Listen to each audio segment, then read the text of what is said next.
Magandang araw, Ginoo. Narito ang aming pag-uulit sa paksa na karanasan sa mahal o banal. Para sa aming thesis, dito sinasagot namin na ang banal at mahal ay tumutukoy sa lugar o tao na kung saan isa itong uri ng pakikipagtagpo sa pagitan ng isang tao at banal o mahal sa pamagitan ng pagkikipagkapwa na may malaking kaibahan sa isa't isa bilang isang karanasan. Mga suportang punto para sa thesis.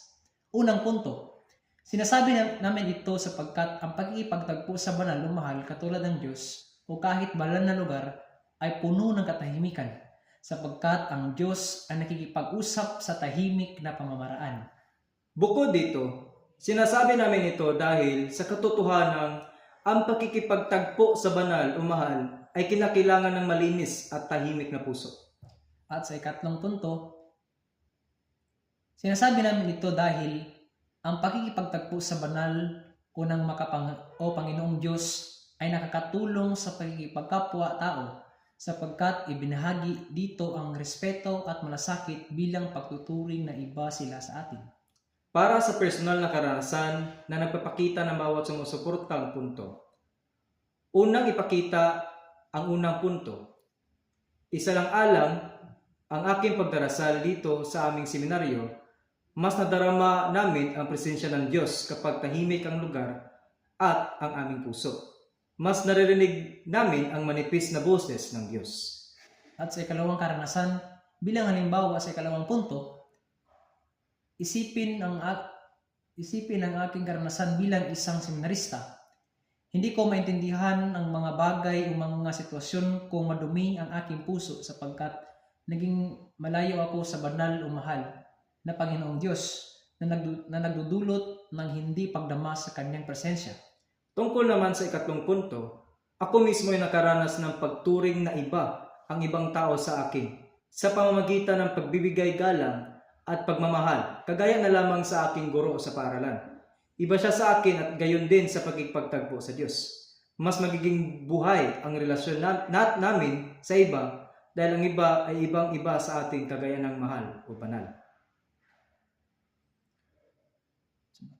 Para sa mga pagtutol sa bawat sumusuportang punto, una, gayon pa man, maaring sabihin ng iba na ang banal o ang mahal na Panginoong Diyos ay nakikipag-usap sa pamagitan ng mga maingay o masilimuot na karanasan sa buhay at hindi lang sa tahimik na paraan. Ikalawang pagtutol, kaugnay ng ikalawang punto. Tumututol ang iba na hindi sukatan ang kalinisan ng puso sa pagkikipagtagpo at pagkikipag-usap sa banal dahil ang mahal na Diyos ay maaari ring makikipag-usap sa taong may maduming puso kung gustuhin niya. Para sa ikatlong pagtutol sa ikatlong punto, iginiit ng ibang mga nakiisip na may mga tao na may magandang pakikitungo sa kapwa at nagbibigay respeto sa iba kahit walang karanasan sa pagkikipagtagpo sa banal, sa kadahilan ng likas na sa kanila ang pagiging mabuting tao para sa ibang tao. Paglalahad ng makatuwirang sagot. Ang unang sagot para sa unang pagtutol, sinasagot namin na mas lalong maintindihan ang masalimuot na karanasan sa pamamagitan ng pagtatagpo sa mahal ng Panginoong Diyos bilang tahimik na karanasan dahil ang banal ay tahimik. Para sa ikalawang sagot, tumutugon tayo na ang pagkikipagtagpo sa banal ay kinakailangan ng malinis na puso para madama ang kabutihan at kagandahan ng Panginoong Diyos sapagkat kung ang isang tao ay may maruming puso, ang kanyang pakikipagtagpo sa banal ay nagiging bukas sa paglilinlang. Ikatlong sagot, at tungkol sa ikatlong pagtutol, sinasabi namin na mas maging malalim ang ating pakikitungo sa kapwa kapag alam na alam natin sila. Hindi lamang sa pamamagitan ng pagiging likas na mabuti, kahit ibang-iba sila sa ating buong sarili. Para sa paglalarawan ng bawat sagot. Halimbawa sa unang sagot, sa aking pagdarasal, mas naiintindihan ko ang mga mahihirap na karanasan sa tahimik na paraan sapagkat may hindi karaniwang boses ang gumagabay tungo sa pag-unawa sa mga ito.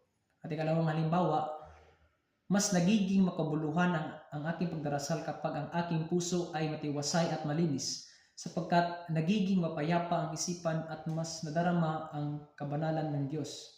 Ngunit kapag ang puso ay marumi, ang dasal ay nagiging magulo at nawawala ang lalim sa pagkikipagtagpo sa banal. Para sa ikatlong halimbawa, sa aking sariling mga magulang o kapatid, mas malalim ang pagmamahal ko sa kanila dahil may malalim na pagnayan kami sa isa't isa.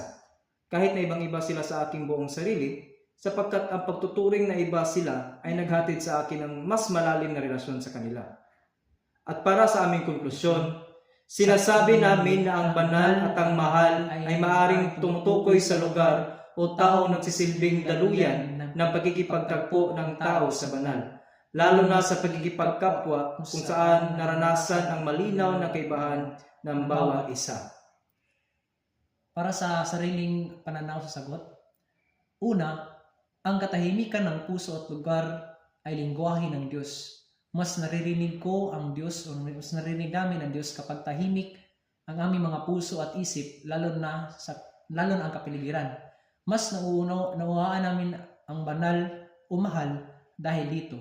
Mas lumalalim ang relasyon namin sa banal dahil sa pagtatagpo namin sa tahimik na paraan. Para sa ikalawang pananaw, ang banal likas na nasa ibabaw ng aking pagiging buhay, sapagkat hindi ko siya maituturing na kaparehas ng aking sarili. Ang banal ay iba at dito ko mas nabibigyang halaga ang pagiging pagka-Diyos niya. Kailangan ko ang pagiging iba niya upang ibahin ako araw-araw. At para sa ikatlong pananaw, ang pagkakaiba sa sarili sa iba ay daan tungo sa malalim na relasyon. Ang kaibahan ng banal sa atin ay paraan upang tayo ay mas mapamahal sa Kanya. Ang pagkilala sa banal ay sinyalis ng pagmamahal. Ang paglalapat sa sariling buhay sa kasalukuyan ng mga pananaw. Una, bilang isang seminarista, ako ay nagbibigay respeto sa mga banal na lugar na kung saan matatagpuan ng Diyos sa pamamagitan ng pagiging tahimik at pagrespeto rin sa mga tao na nakikipagtagpo rin sa Panginoong Diyos. At sa pangalawang paglalapat, sa aking karanasan, sinasabuhay ko ang pagkikapwa-tao at ang paggawa ng kabutihan sapagkat nagbibigay ito ng kalinisan ng puso sa pamamagitan ng pagpapahalaga sa banal at ng paggalang sa ibang tao. At sa huli, isinasabuhay namin ang mabuting pagkikitungo sa kapwa sapagkat ang bawat isa ay nagsisilbing pagkikipagtagpo rin sa banal o sa mahal na Panginoong Diyos. At iisa lang ang aming patutunguhan. Yun lang po at maraming salamat.